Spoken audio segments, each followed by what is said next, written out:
नमस्कार मंडळी. आज कोकणी पदार्थांच्या आपल्या सिरीजमध्ये तिखट मिठाची घावणं बनवूया. बाउलमध्ये पहिल्यांदा दही घेऊया. जरा घोटून घेऊया छानसं. तांदळाची पिठी घालूया.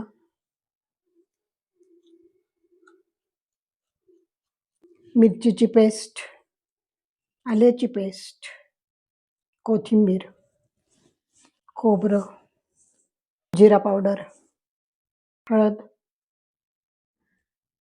मीठ, हिंग, कढीपत्ता बारीक चिरून, पाणी घालूया. मिक्स करून घेऊ.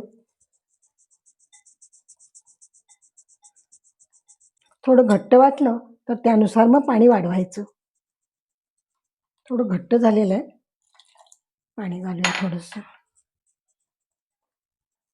इतपत आपल्याला पातळ पाहिजे. आता घालणं घालूया. तव्याला हलकसं तेल लावून घेऊ एकदम. आता घावण घालूया.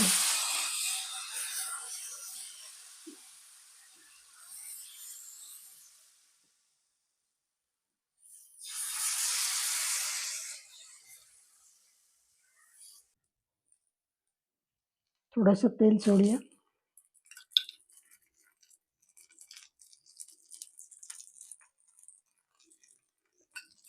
कधी कधी तांदळाचं पीठ फुगतं, अशा वेळी ते घट्ट होतं मिश्रण, तर थोडंसं पाणी घालून पातळसर करून घ्यायचं परत.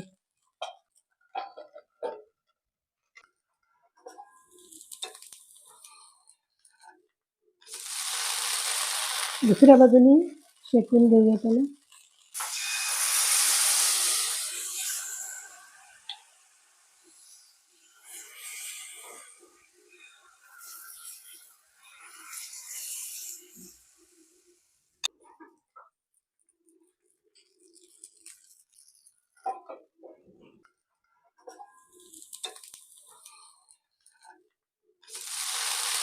दोन्ही बाजूनी खरपूस भाजून झालेलं आहे.